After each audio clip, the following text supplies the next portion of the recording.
बिस्मिल्लाहिर्रहमानिर्रहीम।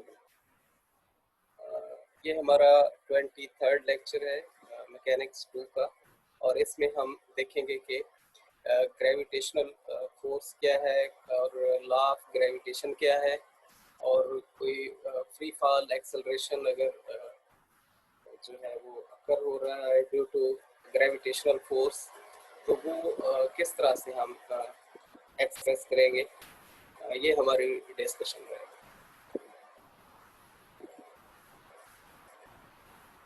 As we have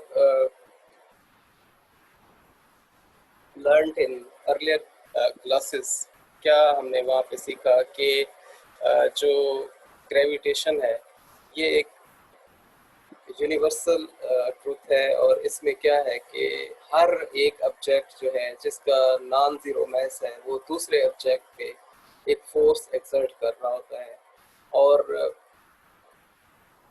ये जो फोर्स है इसकी मैग्नीट्यूड डायरेक्टली प्रोपोर्शनल होती है द प्रोडक्ट ऑफ मैसेज के दोनों ऑब्जेक्ट्स जो इन्वॉल्व हैं उस ग्रेविटेशनल फोर्स, उनके प्रोडक्ट ऑफ मैसेज के डायरेक्टली प्रोपोर्शनल होती है, और उनके सेंटर्स के दरमियान में जो डिस्प्लेसमेंट होता है उसके स्क्वायर के इनवर्स प्रोपोर्शनल होती है, और इसलिए हम इसको इनवर्स स्क्वायर लॉ भी कह देते हैं। तो फोर्स को हम कह सकते हैं that is proportional to mass m1 and mass m2, इनका जो प्रोडक्ट है उसके, और डिवाइडेड बाय आर स्क्वायर। अब डिवाइडेड बाय आर स्क्वायर का मतलब ये फोर्स उसके जो डिस्प्लेसमेंट है उनके सेंटर्स के दरमियान उनके स्क्वायर के इनवर्सली प्रोपोर्शनल। और अगर हम इस प्रोपोर्शनैलिटी को इक्वलिटी में चेंज करना चाहते हैं तो हमें कोई एक जो है कांस्टेंट ऑफ प्रोपोर्शनैलिटी इंट्रोड्यूस करवाना पड़ेगा, और वो कांस्टेंट ऑफ प्रोपोर्शनैलिटी इस रिलेशनशिप में जी है, जी। और जी जो है इसको एक स्पेशल नाम दिया गया है, that is universal gravitational constant. अब जी की जो वैल्यू है एक्सपेरिमेंटली वो डिटरमिन की गई है, वो अगर जी की हम ये वैल्यू प्लेस करें तो हमारी तमाम मैकेनिक्स की कैलकुलेशंस जो हैं वो इससे मुत्तफिक हो जाती है, और कहती है, और हम कह सकते हैं कि ये एग्जैक्ट वैल्यू है जी की। अब ये क्या है, 6.67 मल्टीप्लाई 10⁻⁻11 न्यूटन मीटर स्क्वायर पर कूलम किलोग्राम से किया। अब यहाँ पे हमारे पास ये एक मैस m1 है, ये एक मैस m2 है। मैस m1 जो है मैस m2 पे एक फोर्स एक्सर्ट कर रहा है, और वो कौन सी फोर्स है? अट्रैक्टिव फोर्स है। याद रखना है ग्रेविटेशनल फोर्स सिर्फ अट्रैक्टिव फोर्स है, ये रिपल्सिव नहीं होती।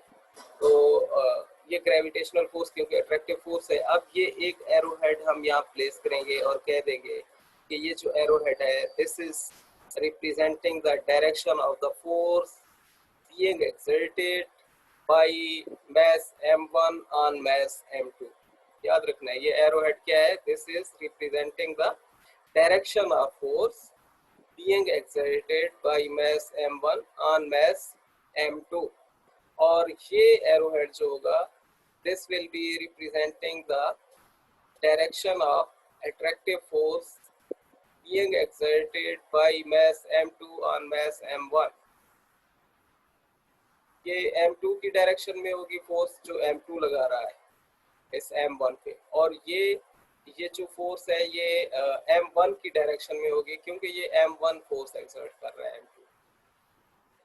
अब इनके सेंटर्स जो हैं वो कितने फासले पे हैं एक दूसरे से, हम कह देते हैं ये r डिस्टेंस है इनके दरमियान में। तो फिर यहाँ पे ये जो इनवर्स स्क्वायर लॉ हमें नज़र आ रहा है वो इस स्पेशल केस के लिए जो है वो वैलिड है, और हम कह देते हैं कि यहाँ पे m1 ये वाला मैस है, m2 ये वाला मैस है, और r जो है ये डिस्प्लेसमेंट है, और इसका स्क्वायर आ रहा है, और ये g जो है ये यूनिवर्सल कांस्टेंट है ग्रेविटेशन। अब यहाँ क्या हो रहा है इसको हम थोड़ा सा इलेबरेट कर लेते हैं। पार्टिकल 1 फील्स पुल टुवर्ड्स पार्टिकल 2, ये वो पुल है जो पार्टिकल 2 की तरफ ये फील कर रहा है। And particle 2 feels a pull towards particle 1, और ये वो फोर्स है जो पार्टिकल 1 की तरफ जो है वो पुल कर रही है इस पार्टिकल को। अब इसको कह देते हैं ये एक्शन रिएक्शन पेयर है। जितनी फोर्स ये पार्टिकल इस पे लगा रहा है उतनी ही ये पार्टिकल उस पे लगा रहा है। So the law is for pairs of quart like particles, ये कोई से मैसिव बॉडीज भी हो सकते हैं, क्वार्ट लाइक पार्टिकल्स भी हो सकते हैं। जैसे हम सैटेलाइट्स में कैलकुलेशंस कंडक्ट करते हैं ग्रेविटेशनल फोर्स की, तो वो सेलेस्टियल बॉडीज बहुत ह्यूज मैसेज है उनके, वहाँ भी ये लॉ जो है वो एग्जैक्टली जो है वो वर्क करता है। अगर ये वर्क नहीं करता है तो कहाँ नहीं करता है, ये वहाँ वर्क नहीं करता है जहाँ मैसेज नेग्लिजिबल हो जाते हैं, जहाँ मैसेज नेग्लिजिबल हो जाते हैं और स्पीड जो है वो comparable to the speed of light हो जाती है। जो पार्टिकल्स हैं जैसे सब एटॉमिक पार्टिकल्स की बात करते हैं वहाँ पे ये लॉ जो है ये वैलिड नहीं है। The law is for pair of quart-like particles. Every particle in the universe pulls on every other particle in the universe. जैसा कि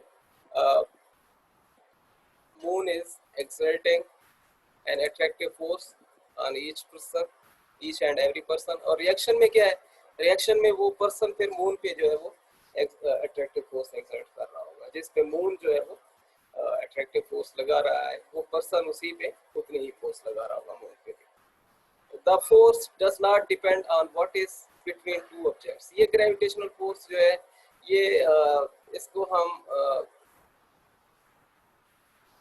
जो है वो किसी मीडियम के थ्रू, कोई मीडियम एक्सर्ट करके दरमियान में दो ऑब्जेक्ट्स के दरमियान में मीडियम एक्सर्ट करके हम इसको क्या है कैंसल नहीं कर सकते हैं। ये इस पे डिपेंड नहीं करती है। This force does not depend on what is between two objects, it can not be shielded. इसको हम शील्ड नहीं कर सकते। ये जो ग्रेविटेशनल फील्ड है, जब ग्रेविटेशनल फील्ड शील्ड नहीं होगा तो ग्रेविटेशनल फोर्स भी हम नहीं रोक सकते हैं एक ऑब्जेक्ट की दूसरे ऑब्जेक्ट पे जो लग रही हो। तो बाई अ मटेरियल, जैसा कि हम अगर कोई वॉल बना दें कोई से दो ऑब्जेक्ट्स के दरमियान में और हम ये तवक्को करें कि यहाँ पे अब ये दो ऑब्जेक्ट्स जो है वो एक दूसरे पे ग्रेविटेशनल फोर्स नहीं लगा रहे होंगे, तो ऐसा नहीं है। वॉल बन भी जाए तब भी वो ग्रेविटेशनल फील्ड में होंगे एक दूसरे के। वो कब एक दूसरे के ग्रेविटेशनल फील्ड से जा सकते हैं आउट, वो जब आर जो है जो डिस्टेंस है उनके दरमियान, सेंटर्स के दरमियान में, वो इतना एक हो जाए कि हम कह दें कि अब जो फोर्स है वो नेग्लिजिबल हो चुकी है, वो आर बहुत ज़्यादा बढ़ जाए। अब हमारे पास एक ही रास्ता है कि हम ग्रेविटेशनल फोर्स को मिनिमाइज कर लें किसी एक ऑब्जेक्ट की दूसरे ऑब्जेक्ट पे जो लग रही है। वो क्या है कि हम डिस्प्लेसमेंट बढ़ा दें उनके दरमियान में, सेंटर्स के दरमियान। तो फिर वो जो है वो मिनिमाइज की जा सकती है, ज़ीरो फिर भी नहीं कहेंगे हम उसको, ठीक है। तो ये कोई मीडियम या कोई और टेक्निक अगर हम यूज़ करेंगे तो वो इनवैलिड होगी, वो उसमें हम जो ग्रेविटेशनल फोर्स है उसको हम मिनिमाइज नहीं कर सकते, क्योंकि ये लॉ ये परमिशन नहीं दे रहा कि कोई मीडियम हम प्लेस कर दें तो फिर क्या हो कि ये फोर्स पे कोई असर पड़े। ये फोर्स पे सिर्फ और सिर्फ उस वक्त असर पड़ेगा जब ये आर जो है ये बढ़ेगा, ये उस वक्त कम होगी।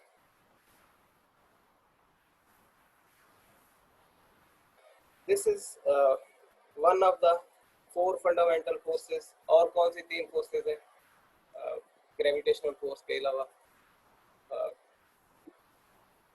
कोलम्बिक फोर्स है और न्यूक्लियर फोर्स है, स्ट्रॉन्ग न्यूक्लियर फोर्स है, और भी आप कोई सोचें कौन सी हो सकती है इसके अलावा? Weak nuclear force. So principle of superposition, इसमें क्या है प्रिंसिपल ऑफ सुपरपोजिशन में क्या है कि ये जो ग्रेविटेशनल फोर्सेस हैं, अगर एक ऑब्जेक्ट है उसके अराउंड काउंटलेस ऑब्जेक्ट्स हैं, मींस आप उनको कह सकते हैं 10 20 25 सब्जेक्ट्स पढ़े हुए हैं, ठीक है, या उससे भी ज्यादा हैं, तो फिर क्या है, वो सारे के सारे उस एक ऑब्जेक्ट पे अपनी ग्रेविटेशनल फोर्स जो है वो एक्सर्ट कर रहे होंगे। अब वो एक ऑब्जेक्ट जो है उसको कह देते हैं कि वो एक ऑब्जेक्ट जो सारी ग्रेविटेशनल फोर्सेस फील कर रहा है, उन सब का मजमुआ जो है हम कह देते हैं F1, F1 डैश या F1 डॉट, जो भी आपको ये नजर आ रहा है। ये F1 डॉट जो है ये तमाम लगने वाली ग्रेविटेशनल फोर्सेस का सम है। तो फिर क्या होगा, हम कह देते हैं ये एक ऑब्जेक्ट है, उस पे जो फोर्सेस लग रही है वो सारी की सारी ग्रेविटेशनल का सम जो है वो ये वाली फोर्स जो है वो रिप्रेजेंट कर रही है। और ये वन, ये सबस्क्रिप्ट ये बता रहा है कि ये ऑब्जेक्ट वन पे लग रही है। अब ये F12 कौन सी फोर्स होगी, F12 डॉट, ये वो फोर्स होगी जो सेकंड ऑब्जेक्ट लगा रहा होगा इस फर्स्ट पे। ये कौन सी होगी फोर्स, ये वो फोर्स होगी जो थर्ड ऑब्जेक्ट लगा रहा होगा इस पे।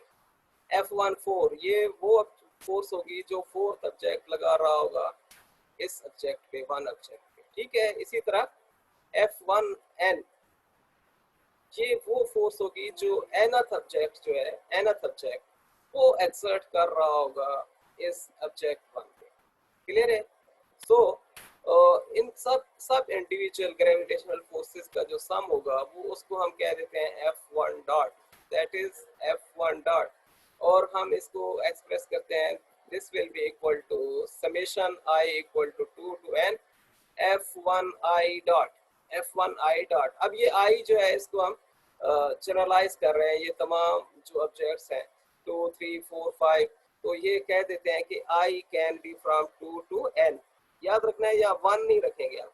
वन क्यों नहीं रख रहे हैं, क्योंकि वन तो ऑब्जेक्ट इटसेल्फ है, वो खुद पे ग्रेविटेशनल फोर्स नहीं लगा सकता। तो वो बाकी जो वन के अलावा है वो ऑब्जेक्ट्स जो है वो सारे के सारे ग्रेविटेशनल फोर्स एक्सर्ट कर रहे हैं, और उसको हमने इस तरह से सम अप कर दिया। अब ये सम अप जो है इसको हम इस तरह से एक्सप्रेस कर देते हैं कि ये वो फोर्स है जो ऑब्जेक्ट वन जो है वो फील कर रहा है due to all the surrounding objects, ठीक है।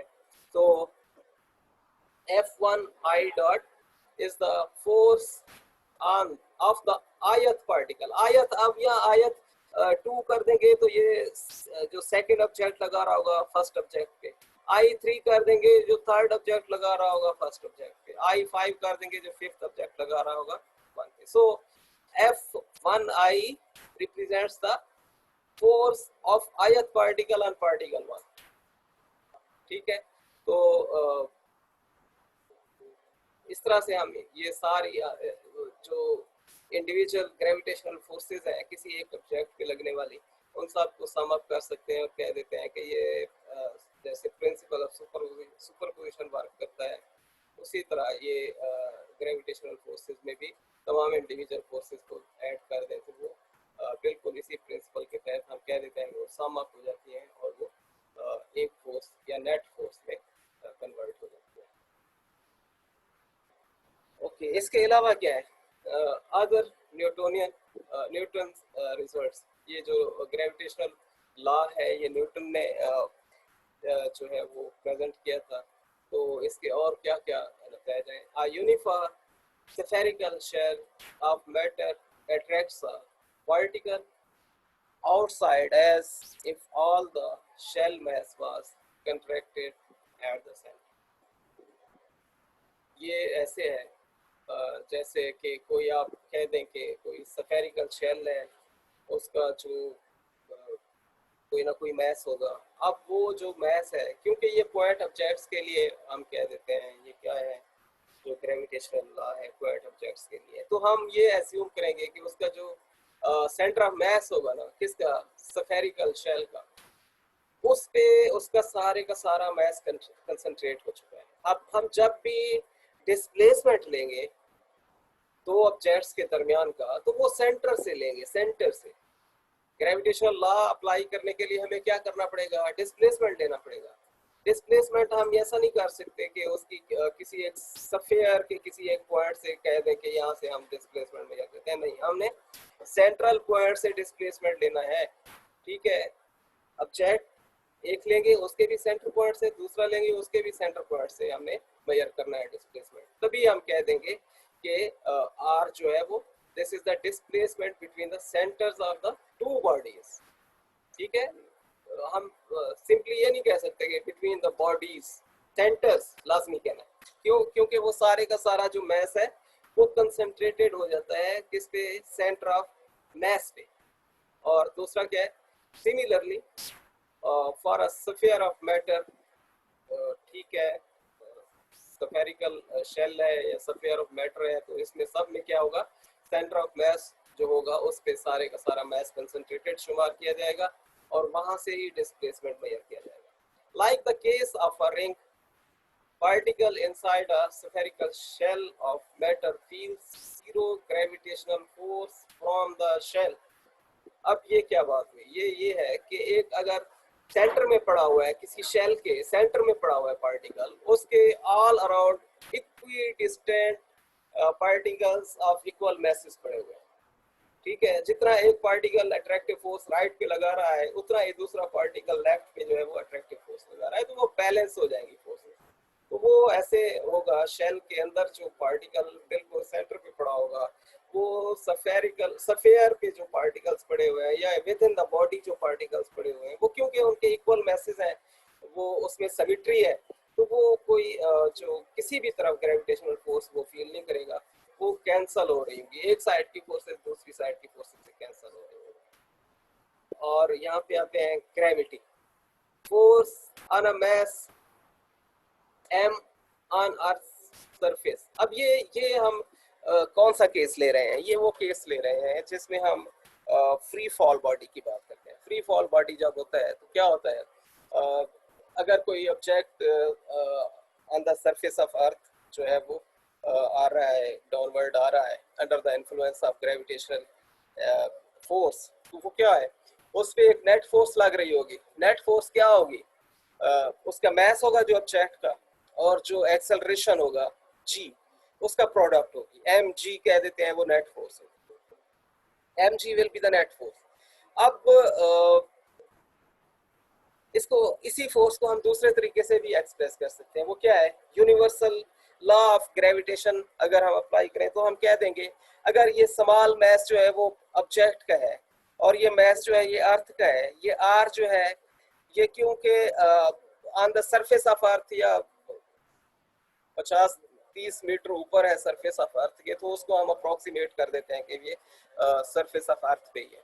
तो वो जो सरफेस ऑफ अर्थ पे होगा ऑब्जेक्ट, तो ये हम सेंटर ऑफ अर्थ से जो सरफेस ऑफ अर्थ तक का फासला ले लेते हैं, उसको आर कह देते हैं, और ये रेडियस ऑफ अर्थ है। तो वो 50-30 मीटर का जो होगा फासला, उसको हम इग्नोर कर देंगे और कह देंगे कि ये ऐसे है जैसे ऑब्जेक्ट जो है वो exactly on the surface of earth जो है वो अंडर द ग्रेविटेशनल पुल जो है वो फॉल कर रहा है। तो फिर क्या होगा, एक तो ये होगा कि G M earth over R earth square. ठीक है, ये आर अर्थ स्क्वायर क्या है, रेडियस ऑफ अर्थ, ये मैस ऑफ अर्थ, ये मैस ऑफ ऑब्जेक्ट, और ये क्या है जी, यूनिवर्सल कांस्टेंट, ग्रेविटेशनल कांस्टेंट। अब एक तो फोर्स ये हो गई, दूसरी फोर्स हो गई एम जी। एम जी क्या है, एम जी भी ग्रेविटेशनल फोर्स है। तो हम इनको इक्वेट कर सकते हैं, ये दोनों फोर्सेस को जब हम इक्वेट करेंगे तो फिर क्या हो जाएगा, एम से एम कैंसिल कर सकते हैं और g equal to G M over R ले सकते हैं, ओवर आर स्क्वायर। अगर ऐसा हम कर सकते हैं तो ये वो केस होगा जो फ्री फॉल मोशन में होता है। फ्री फॉल मोशन में क्या होता है कि ऑब्जेक्ट जो है वो purely under the influence of gravitational acceleration fall कर रहा होता है। ठीक है, तो ये हम देखते हैं नेक्स्ट पेज पे।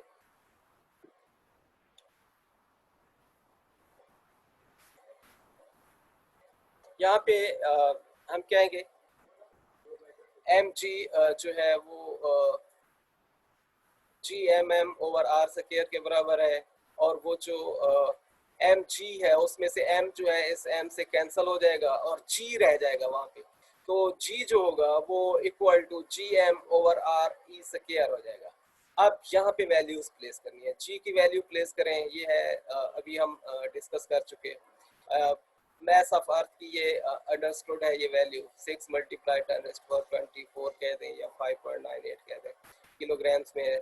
और आर स्क्वायर ऑफ अर्थ ये भी अंडरस्टूड है, 6 मल्टीप्लाई 10⁻6 मीटर स्क्वायर है यहाँ का, तो वो यहाँ पे भी स्क्वायर हो जाएगा। और इसको सबको जब हम सिंप्लीफाई करेंगे ये हमें वैल्यू देगा 9.83 मीटर पर सेकेंड स्क्वायर। और यहाँ पे हमारे पास g जो है वो रह रहा था, अब हम कह देंगे g is equal to this, और या फिर इसको कह दें this is equal to g। ये g क्या है? This is representing the gravitational acceleration, this is representing the gravitational acceleration. अब ये फ्री फॉल में on the surface of earth जो ऑब्जेक्ट डाउनवर्ड आ रहा है वो इस एक्सेलरेशन के साथ मूव कर रहा है towards the surface of earth, towards the surface of अर्थ में, मींस उसकी वेलोसिटी जो है वो हर इंस्टेंट पे पॉजिटिव एक्सेलरेशन जो है वो फील कर रही है और उसमें एडिशन हो रही है with each and every passing moment of time. So for any planet the acceleration of gravity at its surface will be, अब जब हम कोई planet assume करते हैं वो above the surface of earth किसी डिस्प्लेसमेंट किसी और डिस्प्लेसमेंट पे है, उसको हम अर्थ नहीं ले सकते हैं, रेडियस ऑफ अर्थ नहीं ले सकते हैं, कोई और डिस्प्लेसमेंट पे है, तो फिर क्या होगा? फिर ये होगा कि हम कहेंगे g planet becomes equal to gm planet over r planet square। बिल्कुल इसी पैटर्न पे जब सरफेस ऑफ अर्थ की बात की है तो हमने क्या किया है, g equal to G M earth over r earth square. अब किसी और प्लेनेट पे जा रहे हैं, किसी और प्लेनेट की बात कर रहे हैं, वहां पे ग्रेविटेशनल पुल क्या होगा? तो हम कहेंगे g at planet will be equal to g mass of planet divided by r of planet square। तो एक एग्जांपल ले लेते हैं। What is the acceleration due to gravity for number 1 an aeroplane flying at an altitude of 10 kilometre. अब ये above the surface of earth जो है वो 10 किलोमीटर हाइट पे है, तो ये क्या करेंगे हम, यहाँ पे 10 किलोमीटर को हम मीटर्स में कन्वर्ट करेंगे और ये 10⁻⁴ मीटर हो जाएगा। तो ये r एज इट इज़ हम देख रहे थे यहाँ पे, बाकी g की वैल्यू एज इट इज़ आ गई, mass of earth as it is आ गया, तो g प्लेनेट जो है वो इस तरह से हम मेजर कर सकते हैं। मींस जो ग्रेविटेशनल फोर्स लग रही है उस प्लेनेट पे जो at the altitude of 10 kilometre है above the surface of earth, वो है 9.79, कम हुई है। ग्रेविटेशनल जो एक्सेलरेशन है उसकी वैल्यू कम हुई है, और दूसरे लफ्जों में आप ये कह सकते हैं कि ग्रेविटेशनल फोर्स कम हुई है उस प्लेनेट पे जो सरफेस ऑफ अर्थ से ऊपर जो है वो 10 किलोमीटर की हाइट पे है। दूसरा क्या कह सकते हैं आप? दूसरा ये है कि B a shuttle at 300 kilometre. अब बी में आपने क्या करना है, यहाँ पे जहाँ 10 किलोमीटर ऐड किया है वहाँ ये 300 किलोमीटर ऐड कर देंगे, आपके पास आंसर आ जाएगा। और सी में क्या करना है, ये 36,000 किलोमीटर का जो डिस्प्लेसमेंट है अबव द सरफेस ऑफ अर्थ ये ऐड कर देना है। ठीक है, तो ये आपके पास दोनों जो है वो जिसमें हमने ये डिस्प्लेसमेंट ऐड किया है वहाँ पे जी की वैल्यू मज़ीद कम हो गई है, हम देख सकते हैं 9 मीटर पर सेकंड स्क्वायर रह गई है। और जब हम 36,000 किलोमीटर ऐड करने जा रहे हैं वो इसके बराबर होगा मीटर्स में, तो यहाँ पे नेग्लिजिबल वैल्यू है, ग्रेविटेशनल एक्सेलरेशन की क्या है वैल्यू, बहुत कम रह गई है, 0.22 मीटर पर सेकंड स्क्वायर। ठीक है, okay, this value of the gravitational acceleration on an object, a satellite at this much displacement above the surface of earth, वो ये है, बहुत कम है, नेग्लिजिबल है, लेकिन ये जीरो नहीं है, ये याद रखना है। much lower than g on earth but gravity still pulls on object in space। इतनी हाइट पे भी आप इसको जीरो नहीं कह सकते हैं, स्टिल ग्रेविटेशनल पुल जो है वो एग्जिस्ट कर रही है। अब ये एक और एग्जांपल है, for a spaceship between the earth and moon at what distance from the earth will the net gravitational force be zero. अब ये हमारे पास अर्थ है, ये मून है, वो कहता है बताओ इनके दरमियान में अगर कोई ऑब्जेक्ट हो तो वो किस पॉइंट पे होगा, इनके दरमियानी रास्ते में किस पॉइंट पे होगा जहाँ पे उस पे दोनों ग्रेविटेशनल पोल्स, एक ये अर्थ की तरफ से है जो पोल है और दूसरी ये मून की तरफ से पोल है, इनकी मैग्नीट्यूड्स बराबर हो जाए और ये दरमियानी ऑब्जेक्ट जो है ये इस पे लगने वाली जो दोनों फोर्सेस हैं उनका जो नेट सम है वो जीरो हो जाए। नेट सम क्या है, वो जीरो हो जाए। तो हम कह देते हैं कि ये डी जो है ये डिस्प्लेसमेंट है between the centres of two planets, one is the earth, other is moon. तो फिर क्या है, हम कह देते हैं कि ये ऑब्जेक्ट जो है ये एक्स डिस्प्लेसमेंट पे है from the centre of earth. ये जिसकी बात कर रहे हैं जो दरमियान में होगा, जिस पे नेट फोर्स हम कैलकुलेट करने जा रहे हैं, this net force is going to be assumed zero, equal to zero at some point between these two planets। वो कहाँ पे होगी, वो फासला हमने मेजर करना है, जीरो कब होगी वो नेट फोर्स। इसके लिए हम कहते हैं ये नेट फोर्स हम कहते हैं, क्योंकि लीनियर है रास्ता तो समेशन एफ एक्स एक ही एक्सिस के अलॉन्ग फोर्स कैलकुलेट कर लेते हैं। कहते हैं कि ये जो अर्थ से लगने वाली फोर्स है वो मून से लगने वाली फोर्स के बराबर है। जब ये बराबर होगी तो हम कह देते हैं कि F earth minus F moon will become equal to zero. जब ये बराबर होगी तभी ये नेट फोर्स जीरो होगी, तो ये नेट फोर्स अब ये जीरो हो जाएगी।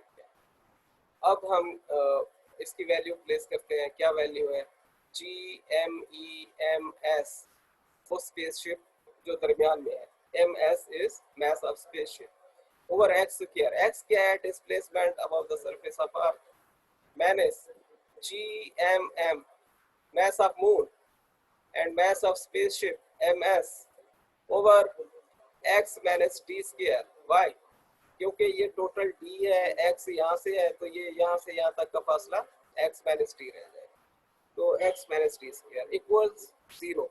इसको जब हम जीरो के इक्वल करेंगे तो फिर क्या हो जाएगा, यहाँ से इसको सिंप्लीफाई करेंगे, सिंप्लीफाई करने के बाद ये क्वाड्रेटिक इक्वेशन बन जाएगी। क्वाड्रेटिक के बाद यहाँ पे आ गए हम, x जो है वो इस वैल्यू के बराबर आ रहा है, x जो है इसके बराबर आ रहा है, one plus minus are under root over one minus R. ठीक है, अब ये d जो है वो आ गया यहाँ पे, और x जो है वो हो जाएगा one plus R under root over one minus are D. और ये यहाँ पे न्यूमरेटर जो है वो डिनोमिनेटर से बड़ा है, जब न्यूमरेटर बड़ा होगा तो वो डिनोमिनेटर से डिवाइड होके वन से ग्रेटर वैल्यू देगा, तो वन से ग्रेटर वैल्यू जब डी के साथ मल्टीप्लाई होगी तो फिर क्या होगा, फिर ये होगा कि वो ग्रेटर देन डी हो जाएगी। तो डी से तो बड़ा हो नहीं सकता डिस्प्लेसमेंट, वो बीच में है, स्पेसशिप जो है वो बीच में है, तो ये हम कहते हैं कि ये मुमकिन नहीं है। तो दूसरा दूसरा जो ये one minus are under root over this हो जाएगा, तो उसमें ये मुमकिन है कि हम कहते हैं x equal to one minus are under root over one minus are d. ये जो है ये सोल्यूशन ठीक होगा, ये वो फासला होगा जहाँ पे ऑब्जेक्ट जो है वो क्या कर रहा है, वो नेट फोर्स फील कर रहा है between the center of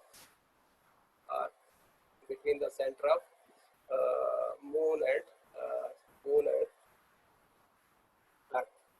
अब ये यहाँ पे एक चीज आपको कंफ्यूज कर रही होगी कि ये r क्या है, r is ratio of these two masses, r is ratio of these two masses। ठीक है, और ये एक नंबर बन जाएगा, नंबर बन जाएगा r क्या होगा, एक नंबर बन जाएगा। क्यों, क्योंकि यूनिट्स कैंसिल हो जाएंगे इन दोनों में से, तो इसकी इनकी जो रेशो होगी ना वो यहाँ पे आर। नेक्स्ट देखते हैं, फ्री फॉल क्या होता है? फ्री फॉल हम पहले कह चुके हैं कि जब कोई ऑब्जेक्ट जो है वो under the influence of gravity जो है वो मूव कर रहा होता है, उस पर कोई और फोर्स नहीं एक्ट कर रही होती। कोई और फोर्स अगर एक्ट नहीं कर रही है तो फिर हम कह देते हैं कि ऑब्जेक्ट जो है वो purely under the influence of gravitational force move कर रहा है।